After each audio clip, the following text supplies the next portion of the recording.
Hello, this is Jeremy Webster with Collector's Maze, and I am here with Jason Everett. Hello, Jason. Hey, man, how you doing?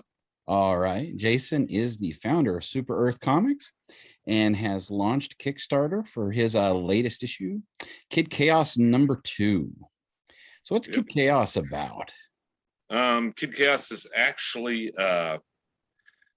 one of the first heroes or characters, I should say, that I created back in the early 90s. Obviously, the early 90s, I was in my late teens, early 20s. You had Image starting up, you had Marvel's X-Men exploding. Comics were hot. Everyone was loving it, you know.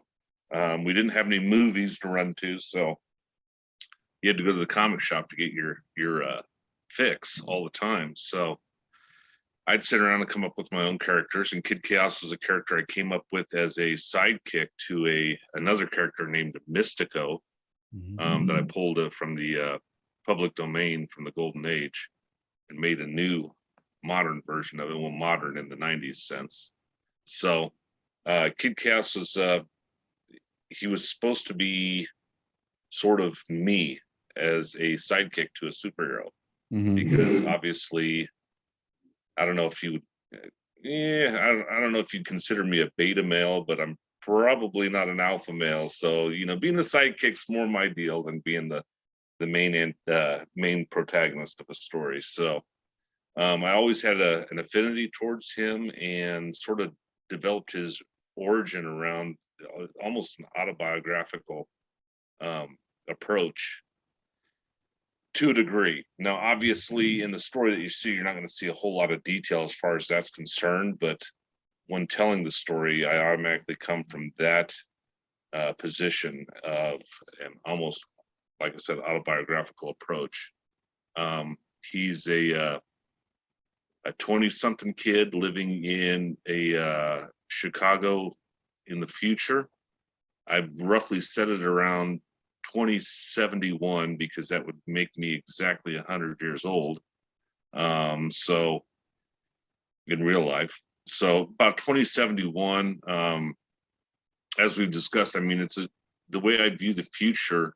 I'm trying to view it a little more realistically. I think that, you know, the dystopian approach that a lot of artists and writers take when they come to telling futuristic stories, I don't want to say they're a dime a dozen, but usually when someone says, well, I got a story set 100 years from now, it's almost automatically assumed to be a dystopia. Right. Yes, and this is something that I've tried to avoid as best I can. I think that you're going to see a lot of stuff that looks like Cyberpunk 2077, but at the same time, it's not like they're going to, you know, bulldoze entire neighborhoods or entire cities and rebuild these bright neon mechas. You're going to see the old existing buildings still there. So I've taken sort of a gritty and dirty approach to this, the city itself, the setting, but with an optimistic and a bright viewpoint. So that way, I mean, it's basically, you know, living life, trying to be happy as we are now, but in the future. So yeah, one of the things that caught me as I was reading the first issue was Brian Michael Bendis had a thing he used to talk about when he was doing the Ultimate Spider-Man book, which he called decompressed storytelling, which was where you actually got to have those sort of personal moments with the characters, and that was really there. I mean, you could feel Rafe's, you know, just he's a general guy, right? He's not living in an ultra dramatic universe. His uncle's not a rich scientist. He's not a big industrialist, which, while a lot of people always talk about the fact that the Marvel heroes tend to exist in that sort of universe where you know, they have almost a curse to them. But very few of them are just common everyday people. You know, like Spider-Man was a common everyday guy, but you watch the Avengers and aside from maybe Captain America, who more got a 1 in a million chance, the rest of them, you know, you got a god, you've got an industrialist, you've got secret agents and all this stuff. And sort of that common person sort of superhero isn't a thing you see quite, as often as maybe you would have in the past. Or they all became vigilantes, Daredevil, the Punisher, things like that. Exactly. Yeah. And that's pretty much how I approached it the same way. Again, I wanted to have something that was natural, that you were able to experience the person's life and get a feel for who the character was. And especially in issue 1 with the decompression, as you spoke of, the story, the entire Kid Chaos story is actually 3 issues. It was originally supposed to be a graphic novel, but I couldn't afford to do it all at once, so I broke it up into 3 acts. So that first act is just basically setting up the story. And so you get to know the characters a little bit about their life, what drives them and motivates them, where they stand in relationship to Rafe, and the direction he's trying to head in life. So, and then of course, conflict happens, otherwise there wouldn't be a story, Right.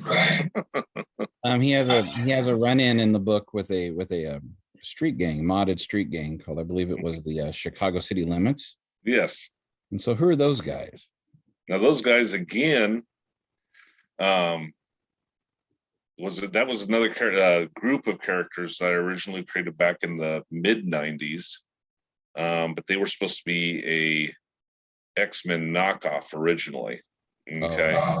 But obviously a lot of us have grown out of the X-Men because, it's the X-Men. Come on. So I converted it. I grew up, I spent a portion of the 80s living in Chicago. And so I drew a lot of my inspiration from my surroundings from living there. And there was at one point in time at my high school that there was a gang that went to our high school, and they would occasionally have fights at the school. And I remember one time I was getting on the bus and to head home, and they were out in front of my bus knocking the snot out of each other. And it scared the crap out of me, but at the same time, it's a little thrilling, it's a fight. Come on. So I pulled from that. What's funny, and I probably shouldn't even mention it, but someone else already did, so I'm just going to come out and say it. Especially that first issue setup. Think of the Karate Kid, and think of Ralph Macchio being Rafe, Pat Morita being Silver Cyclone, and Cobra Kai being Chicago City Limits, and that's basically what it is. So, at the beginning, obviously things change, but so. Yeah, warriors come out and play. Exactly. I found it interesting how you actually introduced the idea of superpowers, that they're sort of nanotech. Yes. They're introduced when you introduce them in the story. They're more sort of a biomed nanotech sort of engineering, and it was like government licensing. You can register, you cannot register, and be. I found that very interesting because it adds an interesting dimension of is there legislation around this? How does legislation affect this? What if you go against it and such? And I thought that was a pretty rich story vein you can probably drill into. Yeah, eventually, Kid Chaos is just my first character, and I'll get his 3-issue origin out of the way, and then there is a part 2, but I've got other stuff I want to tackle before I go any further with him.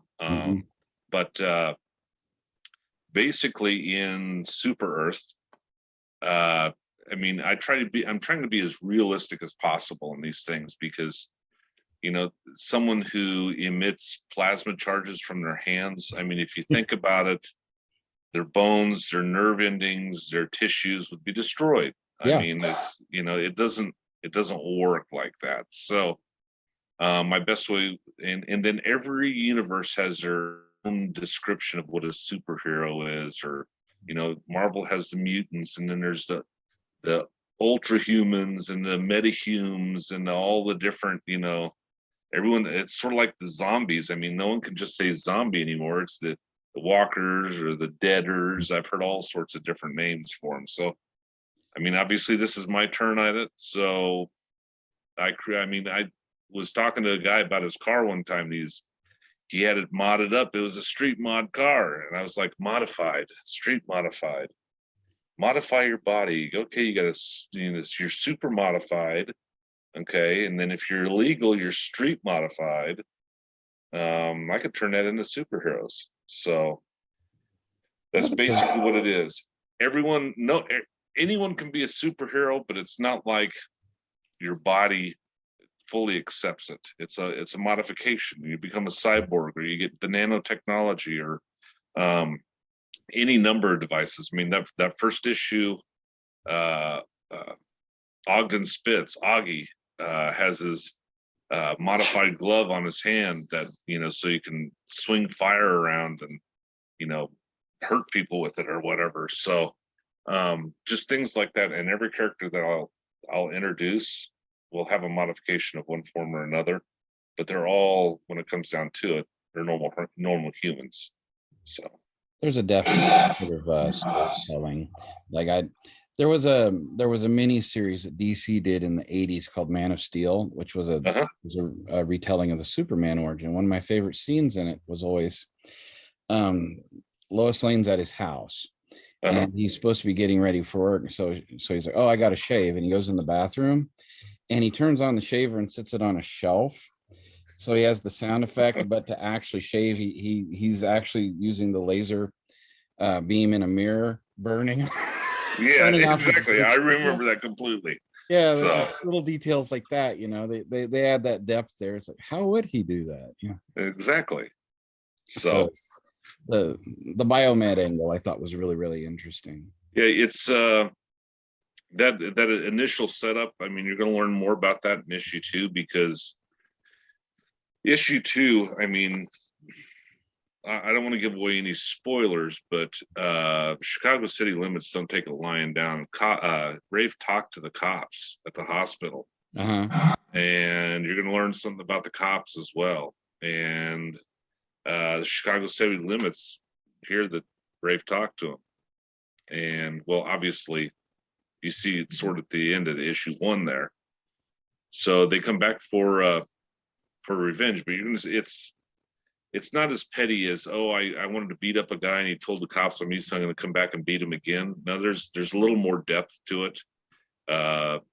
Rafe is just the bait, and the big fish that they're going for is Silver Cyclone. And unfortunately, Rafe and Sophia get caught in the middle. So it's ultimately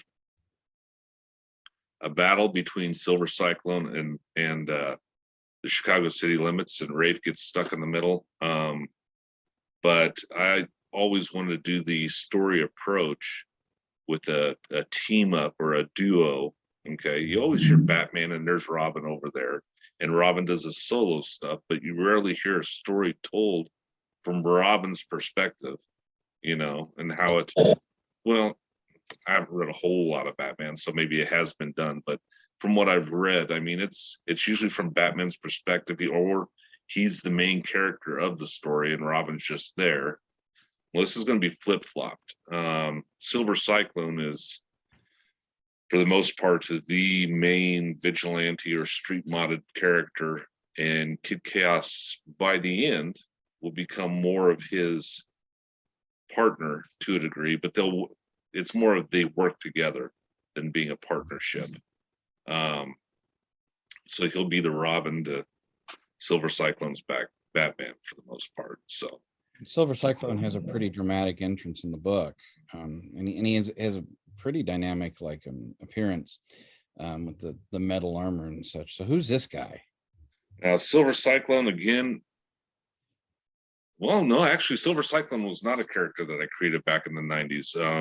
And this goes into another totally different aspect of the creation of these characters and everything like that. If you read further back in the book, I did a little 1-page entry about these digital characters called micro heroes. Yeah, with the little icon. Yeah, little icon characters. They were created back in the right when the internet was starting. They were originally avatars for message boards and stuff like that. And people started to get creative with them. And before you know it, there were templates with the body templates, and then you could design them yourself. And I just stumbled upon it, and there got artists out there who make these little digital characters of literally any and every character you could possibly imagine, from movies and novels and music to comics to, literally anything. I mean, someone's done all the presidents, and someone's done every G.I. Joe figure that was ever made, anything. There's one who's done probably 300 wrestlers, professional wrestlers. So, I mean, it's amazing some of the stuff that some of these people have done. I did it for about 4 or 5 years. It was more of a community thing, and developed a lot of friendships. And one of the guys and I created our own little world, which eventually morphed into Super Earth.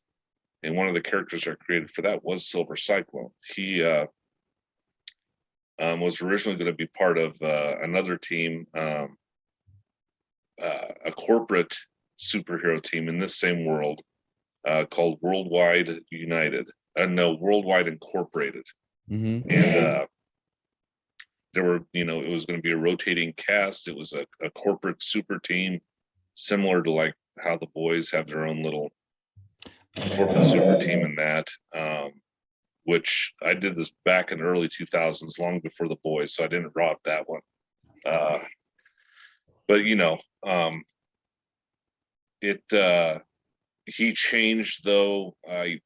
His character design, I originally fell in love with it, and so I kept that and just kept modifying it and changing it. And eventually he was solo, and when it came time for me when I wanted to write my story, I had to have that dark, mysterious guy in the background. And he was the one I pulled. And to be honest, at first he wasn't my first choice, but once my artist did his character drawing of him and I got it colored, I was like, that's the guy. That's 100% the guy. So he's another guy that his name is Bruno, and it's like Bruno Willison or something like that. He's a ripoff of Bruce Willis. He's basically, I was thinking Die Hard when I, created him. Die Hard, or Pulp Fiction boxer, or any one of those tough guy characters that he ever played. That's what I wanted, was someone who was dark, it's not quiet, but reserved, but very tough.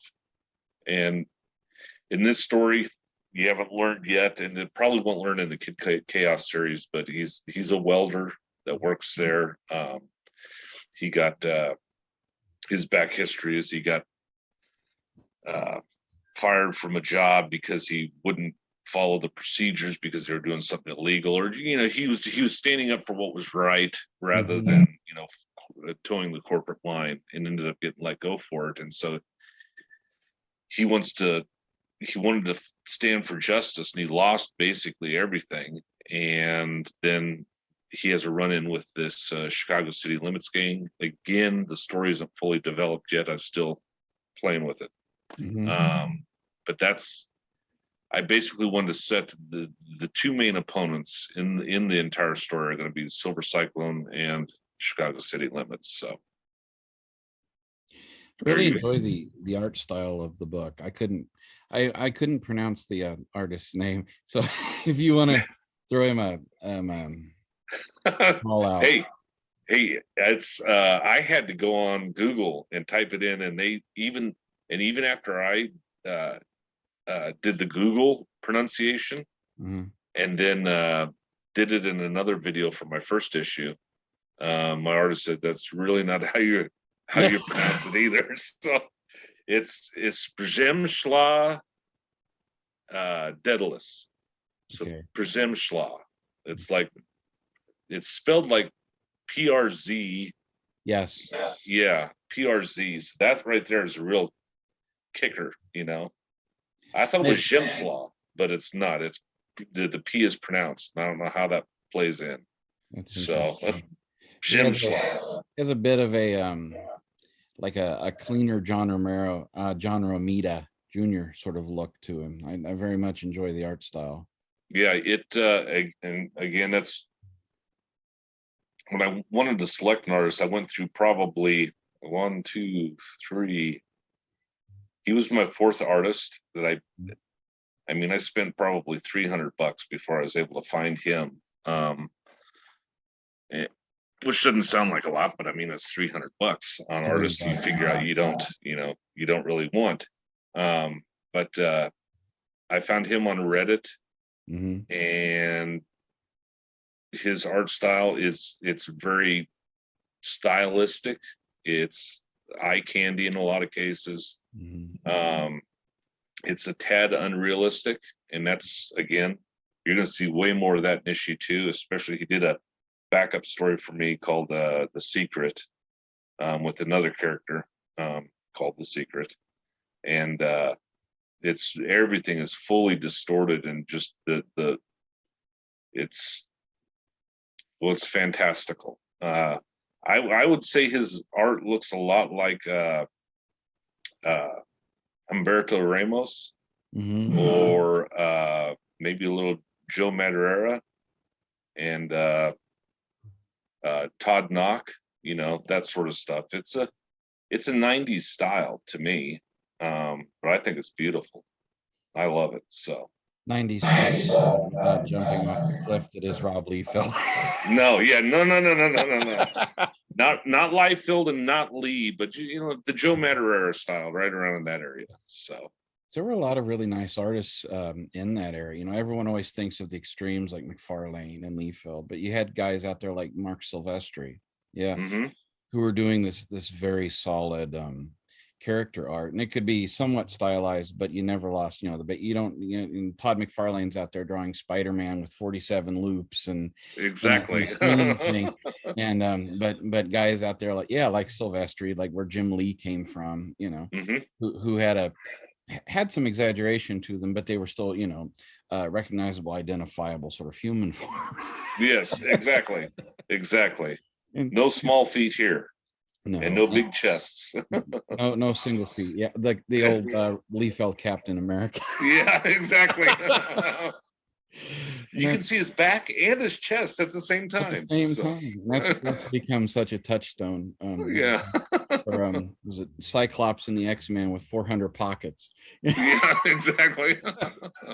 And I think that was the thing. It was sort of a golden age of comics in a way, because it was coming into its own in its pop culture relevance, and you started seeing weird things develop, like all of a sudden all of your superpowered guys have guns too. It's like, okay, yeah, superpowers aren't enough, you also need a massive well, you need a massive gun, and and I hate to say it, I did it to Kid Chaos, you need a leather jacket. You need a leather jacket. I mean, you had the Wasp and Black Knight wearing leather jackets, and didn't Hercules wear one too? Yeah, something like that. They all had them. So when Grant Morrison took over the X-Men and said costumes are gone, it's all Kevlar and leather. There you go. Which makes more sense. Again, hey, to Kid Chaos, I wanted to keep it realistic, and part of the costumes, I can't have spandex. Period. I wanted to go with a more Batman / Daredevil, the Netflix series, and the Batman, the Nolan version of Batman, that sort of costuming. So it was more realistic. Again, the dialogue is realistic, the costumes are realistic, the approach to the story and the dynamics in the story are realistic. I didn't want anything. There's no magic. Come on. There's no magic in this, period. No one's going to rise from the dead. No one's going to shoot laser beams from their eyes, because literally it would probably cook their brain, their eyeballs out. So it's crazy stuff. There used to be a show on I want to say it was on the Science Channel called Sci-Fi Science, Uh-huh. And they did an episode saying, could a person actually be invisible? And they had designed a suit that would reflect light and everything else, and they ultimately figure out that you can't actually be truly invisible, because if you're invisible, the light doesn't hit your the lens or the cornea in the back of your eye, right? Because there's nothing to reflect on. So you can be invisible, but you'll be blind. So yeah, see, and yeah, that's the approach I'm taking. You know, I want it to be realistic. So I very much enjoyed that aspect of it. What were like some of your big influences in comics as a kid? What were the books? I mean, we talked about X-Men a little bit, but yeah, well, my very first comic book was New Mutants #4 back in '82. And at the same time, I think it was the same month, I got Detective Comics. I think it was 519 with Hugo Strange in a Batman outfit standing in the doorway, which is again another iconic cover. Yeah. The New Mutants didn't thrill me, but it got me, involved in comics. The Batman with the Hugo Strange captivated me. And then I about that time, I was like 12 or 13. So for a moment there, well, girls totally took over, my brain. I couldn't do anything else. So eventually got into probably in like 84, 83, 84, something like that. Picked up the Marvel Universes because I was trying to draw and learn how to draw, characters or just figures and stuff like that. And I would sit and look at those entries and, trace them or, try and draw them. Oh, the handbook to the Marvel Universe. Yes, yes. And you never could find them all in the store to have the whole set. No, yeah. And had to mail away to Mile High Comics and come up, it's like, oh. Mile High Comics, yeah. Yeah, that's all you had back then, so. Yeah. So I remember finding like several of those when I was a kid, and you just sit and read them for hours. Like, yes, and that was another thing. It would take forever to get through them, and you'd add so many stories, and it was nice. It was like a movie trailer that you just sit there and you could read in someone's entire history in 10 minutes, and you're good to go. But so after that, I'm picking up a Marvel official handbook to the Marvel Universe, and right next to it was X Factor #7. Now that is officially the first time I got into comics. Okay. I saw X Factor #7 there. Had a cool cover, had a guy look like a giant worm on the front. I'm like, I'm gonna get that. So I picked that up, and then at the same time, so we're looking at probably 86, because at the same time, Webster's Spider-Man Annual #2 has a black cover on it with like a yellow Spider-Man symbol on the front, and I open it up, and has Warlock in it. Warlock, the New Mutant. Yeah. And that was drawn by Arthur Adams. Art Adams. Yeah, and I saw his artwork, and I was like, holy crap. So I bought that. Okay. And I'm reading X Factor. I'm like, hold on, there's Iron Man Annual #7 with X Factor guest starring. I'm going to pick up that. And before you know it, to be honest, for me, Marvel's annuals in '86, hands down. Every annual had a guest star from another title in it. I love that year of annuals, so that one was perfect. So I got those, and I'm like, well, I'm going to stick with Marvel, and I'm like, but that's new Superman relaunch looks really cool. Superman I can start over with the Superman #1. Oh, look, there's Wonder Woman #1, and so before you know it, I'm headed into the Superman and stuff, and so. Literally, John Byrne, Arthur Adams, Walt Simonson. Those are probably my three keys. I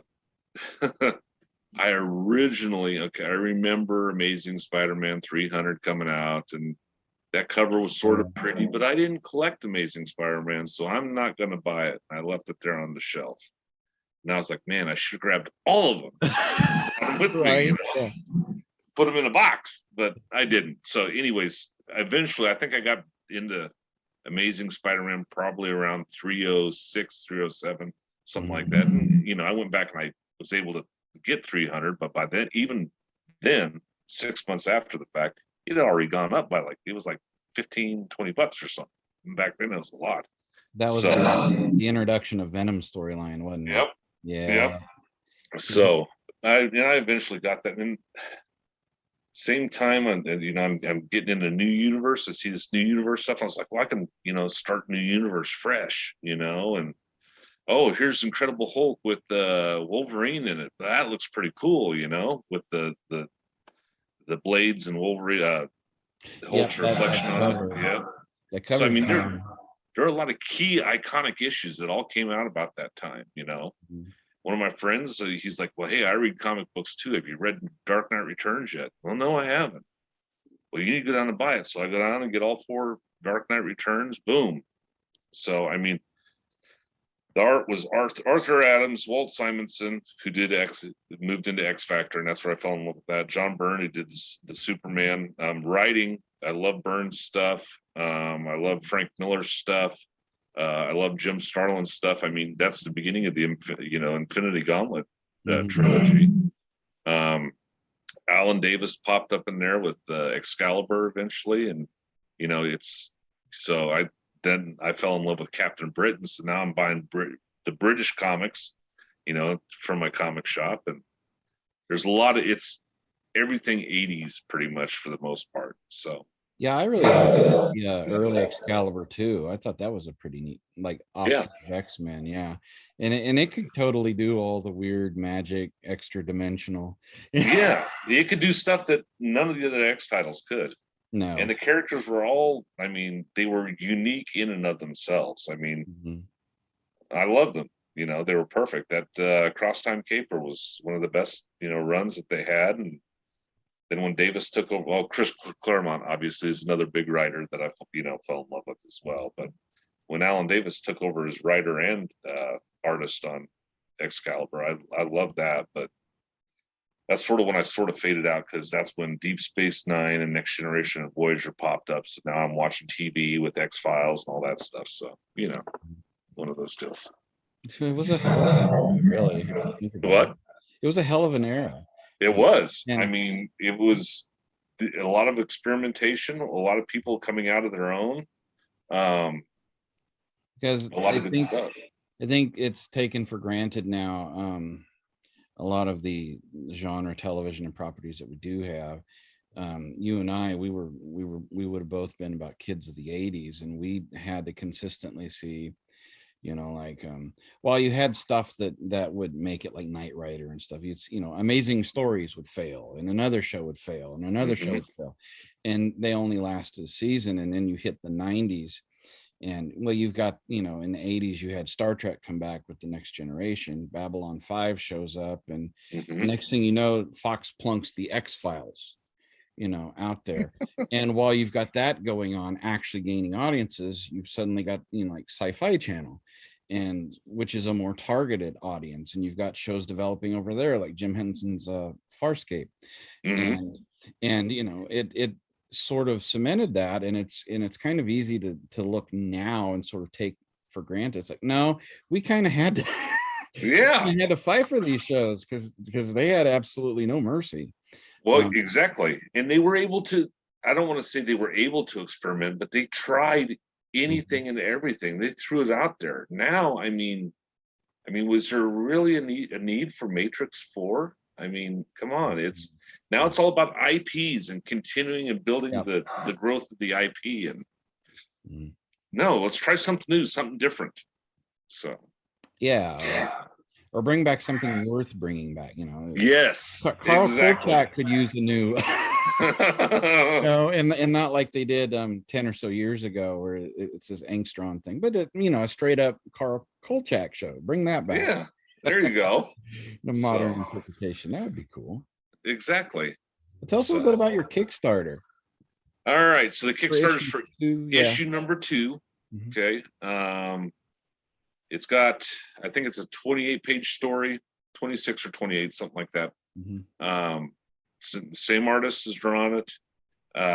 He did a backup story for The Secret, which is another 8 pages. And then there's another 5-page story for a character called the Vixen that him and I created together. And we're still trying to get that worked out So that can be included in that. And he'll be drawing all three. So you're looking at, 20, that's 36 plus 5, 41 pages of art. Plus, I like to throw in a bunch of extra stuff, like pinups and text pages, so, I love that in the book I got. I remember those old 64-page annuals. I somewhere to this day, I've got the a Marvel Omni of the Evolutionary War. There you go. And you had the main story, and you had a backup story with Daredevil or Speedball or somebody. Speedball, the Masked Marvel, and then there'd be like a little thing in the back. It's usually a retelling of the origin. That kind of content was always fantastic. And exactly. And the best. Hold on, keep recording. I'm going to keep talking here. Let's see if I can find it. Now it's down a box, but some of my best books from when I was a kid were the World's Finest Dollar Size Special. Okay, because you got a Batman and Superman story up front, followed by a Flash and a Green Lantern and a Black Canary, and then some hero you'd never heard of before. You'd have like 6 stories. It'd be 100 pages or 68 pages. It's $1. Yeah. Now you go out there and you buy a book, and I'm not going to pick up any to pick on any, but I mean, it's 20 pages of art. It costs you $6. And it looks just like the book that was right next to it. Now I wanted people to, when you pay the $8 for the book, well, you're going to pay shipping on it too, so it's going to be more than $8. I want you to get your money's worth. I want you to be able to say, oh, dang, this is worth the money that I got, that I spent. I want you to take 45 minutes to read the book and look through it all. I hate it when you go and pick up a new comic and you read it and you're done 10 minutes later. That's $5 in 10 minutes, Yeah. So the Kickstarter, the books are all 3 issues, and this is number 2. All 3 issues are going to be they're full of material to not just the main story, but backup story, bonus artwork, little text pages to read, just many different things. I had my original cover, the standard cover, okay, and then I know variants are a money grab to some people, but at the same time, there are some variant covers that I've fallen in love with from other books that I prefer the variant cover over the main cover. And I had my artist do some, and then I've had other artists do stuff for me that it's so fantastic. I'm like, okay, well, I can't decide which cover to use. I'm going to do variants. So and again, it's not just as a money grab, but if I have just the one cover and a guy comes up, I mean, honestly, the cover strongly determines whether or not someone's going to buy a book, especially if they haven't heard of it before. So if you have one cover and they don't like that cover, then you've lost that sale. You've lost that ability to bring a story to someone else's, attention. So the first issue I did 5 covers, a standard and 4 variants. This one I'm only doing 4, a standard and 3 variants, and then I'll see how many I do for number 3. But again, I tried and find these dynamic and different artists and different styles for the variant covers. The first issue I had a vintage DC or an 80s DC version and a 70s Marvel version. The 70s Marvel version was drawn by a guy named Chris Malgrain, who does Honoric comics, which I think I've got. Hold on here. Let me see if I can find one here real quick. Yeah, here's the Formidables. Whoop. He loves John Byrne, so his art style looks a lot like John Byrne. You can find his stuff on Indie Planet, but he did one. I said I want it to be like a Jim Starlin OMAC, cover, and he did. And he used my original costume design for Kid Chaos that I developed back in the 90s, and it was gorgeous. Now I've got one that I had my regular artist draw literally like a 1950s or 1960s manga style with one cover. Now this time around, I fell in love with a a new, not a genre, but, and it's new to me, a category of comics that are called HK comics, Hong Kong comics, that were really big back in the 70s. And they had some, I mean, they didn't have Comics Code Authority, and they were trying to sell magazines. So you had this ultra violent gore and stuff on the front cover, you know, people standing there with like 70 knives in their body and they're bleeding all over the place. So anyway, I found a beautiful cover of a 1970s Hong Kong Bruce Lee comic book. And I had my artist do the exact same cover, but with my characters and obviously in his style. And that's the one with Kid Chaos. I don't know if you've seen the cover, but Kid Chaos swinging his arm around, his famous fire pinwheel around it. And it's just gorgeous. It totally reminds me of this old 1970s Hong Kong comics. So, you know, I the entire series, now I'm following along, but I'm following a tangent as well. The entire series is basically a vanity piece for me. I wanted to be able to create my own comic to give to people, to show that I've done something in the comic community, whether it be local or whatever, and do something that I would like to have myself. You know, I'm tired of going to the comic store and you got 17 different Batman titles. And if you don't like Batman, then you can choose from one of the 14 different Spider-Man titles. Yep. You know, I'm sorry, but one Batman book a month is good. One Spider-Man. Anyways, I wanted something different, something new. Again, I go to comic books to escape reality, to escape the world that I'm in. So I wanted to write a story and tell a story that didn't have any message or any social issues. Okay. I understand that people feel strongly about positions, but you can't let it become a religion where you feel you need to share it with the world. Yeah. Because if I personally am a Christian, okay, but if I walked around and I filled my comic book full of Christian stuff and walked in and told everyone, hey, you got to get right with God, all right, it would turn people off. Yeah. If I want to hear that, I'll come to church, or if I want to hear that, I'll ask about it. Okay. I don't want to be preached to. And I didn't want to do that in my comics, you know, because you see that too much nowadays. I want to do something, just a straight up story. And comics are supposed to be an escape from that sort of thing anyway. I mean, yes, you might have these big literary aspiration type books from out there from people like, you know, Alan Moore, who tends to be that sort of writer, but a lot of the stuff that I would go back and read was not, you know, wasn't like a Watchmen or that sort of thing. You go back and you read, oh, there's the spectacular Spider Kid, the kid, you know, built arms and Spider-Man gets him out of trouble. You know, that's way more fun. It's more fun. And then also, I mean, Alan Moore is a perfect example. He didn't have a message and then build a story around the message. He had a story. And then if he could interject some of his message in there, he would. Okay. You can't discount the story just to get your message across. Yeah. All right. You got to remember the story is why your readers are there, why people love your characters, why people love the character. What, you know, if you're writing from one of the big books, don't abandon the character, his history, and the story you're trying to tell just to make a point.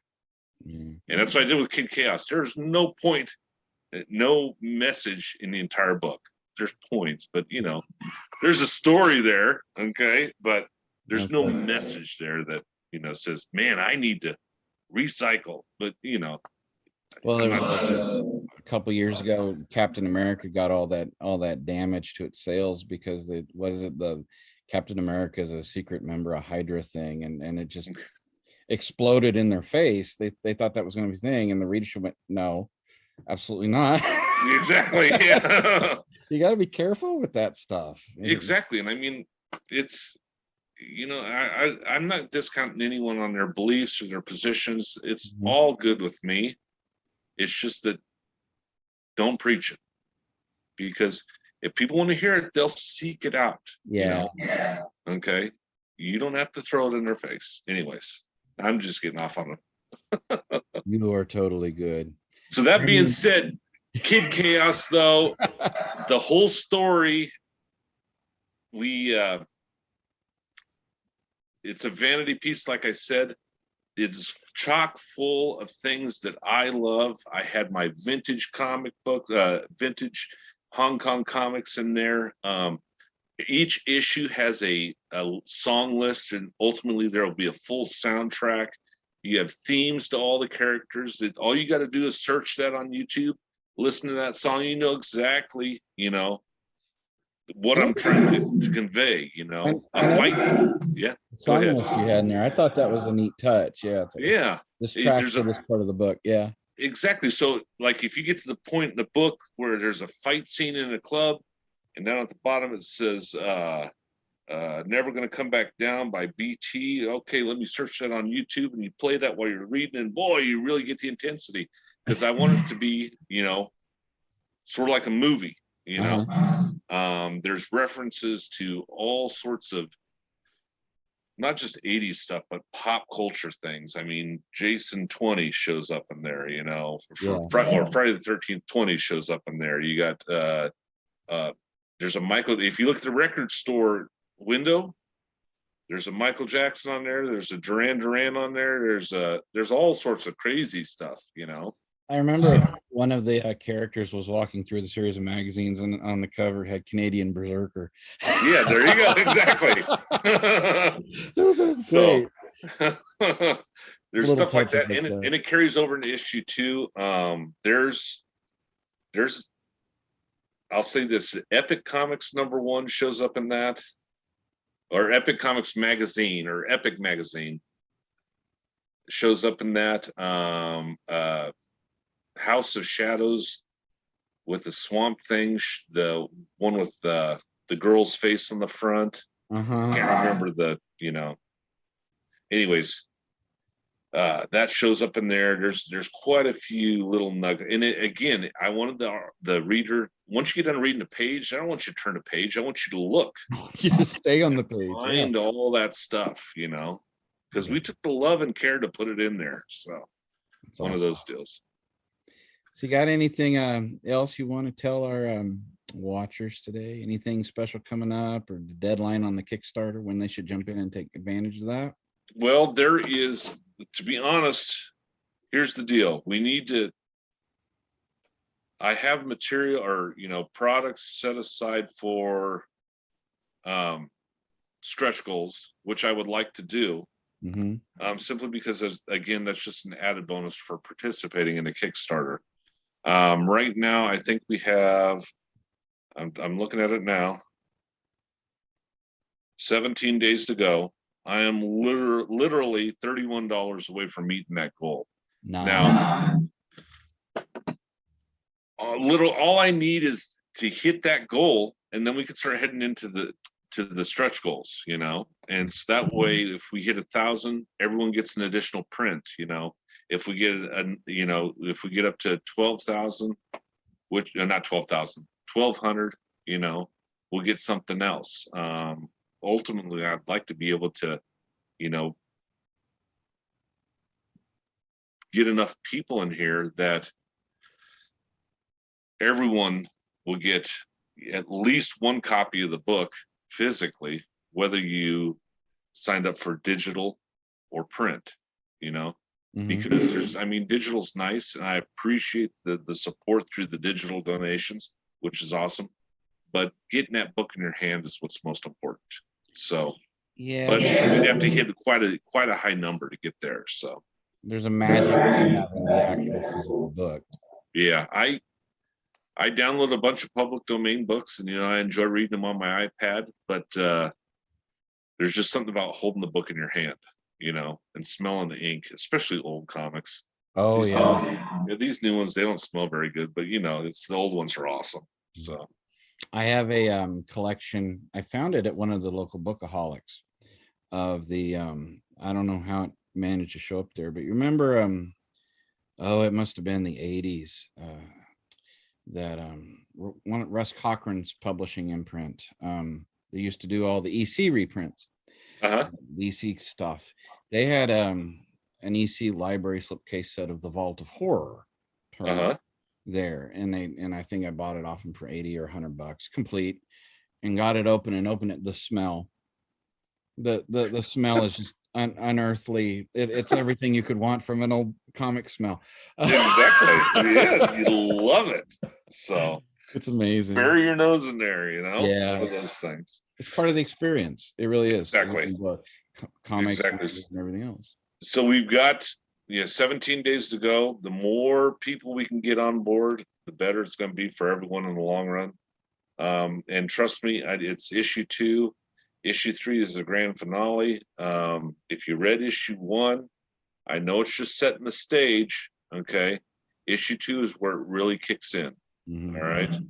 And then obviously number 3 is the big blowout, the end all blowouts. So, but now's the time to get in though. So that way you're prepared and ready for number 3. So cool. That's all I got, man. Okay. Jason Everett. Yep. Chaos. Everyone jump out there and jump on that Kickstarter. It is an awesome comic. I've read it myself, and I'm probably going to jump on it myself. There you go. All right. Sounds good. Thank you much, and have a good day. Thanks. You too.